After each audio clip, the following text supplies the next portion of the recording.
In this video, we'll be looking at what are, in my opinion, the best stops along Interstate 10 through the states of Louisiana, Mississippi, Alabama, and Florida. This is the second part and second half of this I-10 series, so if you haven't caught part 1 from last week, be sure to check that out before this video. But it's not entirely necessary, because you can drive east to west and west to east, so check that out when you get a chance. But let's get right into it. Our next stop after Houston, Texas is Lafayette, Louisiana. Lafayette's downtown is a small but mighty one, worth checking out. Establishments such as the Bliss Cocktail Lounge and the Green Room offer up lots of nighttime fun. And with the Beausoleil Books and Whisper Room, La Giapani Record Shop, and Habibi Vintage, local daytime shopping and browsing is top notch. The city's Freetown Puerto Rico district, known for its colorful cottages, artistic vibe, and lively community events, makes for a great area to explore if you have the time on your I-10 road trip. Additionally, Lafayette is a cultural hub, home to the Acadiana Center for the Arts and the Acadian Cultural Center, which offer fascinating insights into the area's unique history and traditions. The Vermilionville Living History Museum and Folklife Park provides an immersive experience, showcasing Acadian, Creole, and Native American cultures throughout reconstructed historic buildings and live demonstrations, if you're into that sort of thing. Lafayette's lively music scene, particularly in places like the Blue Moon Saloon and the Grouse Room, highlights the city's role in fostering Cajun and Zydeco music. Overall, Lafayette offers a perfect blend of delicious cuisine, vibrant neighborhoods, enriching museums, and a lively cultural scene, making for a great first stop in Louisiana on this I-10 road trip. Just 55 miles east of Lafayette is our next stop, Baton Rouge. And like with Lafayette, the city's culinary scene is a highlight, with iconic establishments like Parain Seafood Restaurant, a local seafood specialist cooking up Louisiana recipes in a rustic space with a porch seating, as well as the Building 5 Market, Kitchen, and Patio, a cozy hidden eatery situated under an overpass serving up highly rated international cuisine. You'll find both of these establishments, as well as a collection of trendy bars, coffee shops, and other local stores in the up-and-coming ZZ Gardens neighborhood, which just so happens to be walking distance from Louisiana State University, better known as LSU, the biggest college in the state, with some of the best college sports in the nation. So if any of their teams are playing, you're going to want to check that out. A must-visit in the city to check out, particularly for its architecture, is the historic Spanish Town district, which boasts a unique southern look to it, lined with charming boutiques, art galleries, and cozy cafes. The city's unique museums, like the Louisiana Art and Science Museum and the Old State Capitol, offer fascinating explorations of local art, science, and history. The blend of French, Spanish, and Creole influences throughout the town's architecture and street names adds a distinctive character to the city that you just can't miss. And the Baton Rouge riverfront is just a relaxing, picturesque area to stretch your legs on this stop of our I-10 road trip as well. On to our third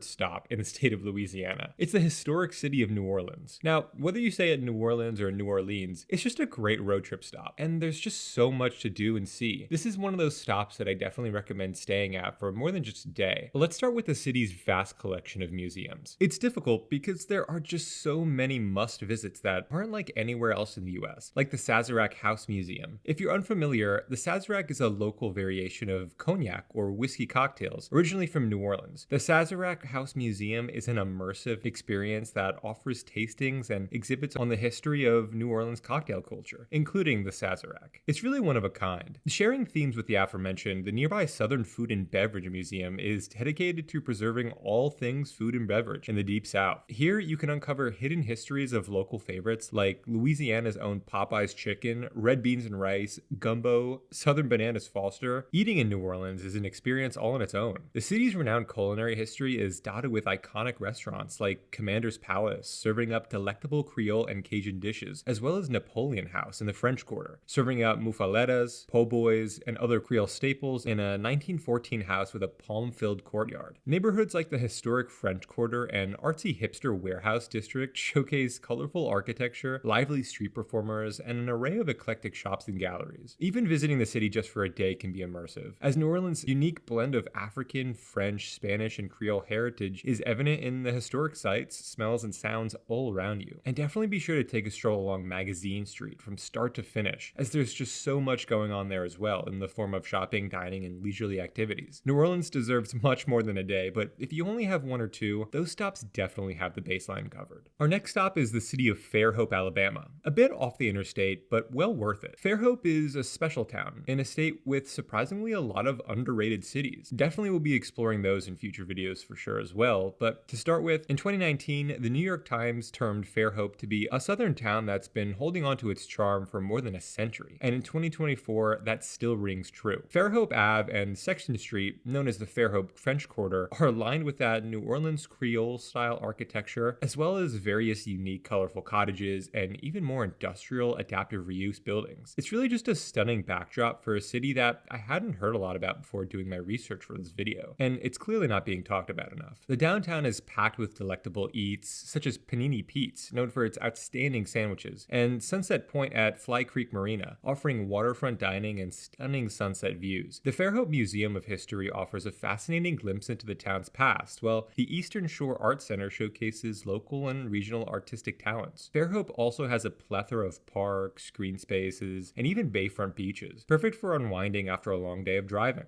Overall, Fairhope's ambiance, culinary delights, historic charm, artistic vibrancy, coupled with its connection to nature, truly makes it a special stop on this I-10 road trip. Entering the great state of Florida, our next stop is Pensacola. I wasn't expecting Pensacola to make this best stops list going into my research, but this Gulf Coast city is actually an excellent stop for any I-10 road trip. By the way, is Pensacola even a Gulf Coast city? It's situated on the Pensacola Bay, and the city doesn't really have any beaches. You actually have to cross the US 98 bridge over the bay to the city of Gulf Breeze, and then on to yet another bridge to reach the resort community of Pensacola Beach to access any sort of oceanfront sand along the Outer Banks there. Can one be a coastal city without any beaches within the city limits? Let me know what you think in the comment section down below. Regardless, any road trip stop in Pensacola must begin with a stroll down Palafox Street in downtown Pensacola's Seville Historic District, where an array of highly rated restaurants, coffee shops, bars, and museums awaits. Starting with the food, the establishment known as the Fish House offers up some special seafood grits and some nighttime live music. You might also visit the restaurant named after the historic district, the Seville Quarter, a vast venue offering several unique rooms, including a pool hall, dance club, and many dining and bar options. On the same block, you can visit the Pensacola Museum of Art, where contemporary works from local and international artists take center stage. But by far the coolest thing to check out in this city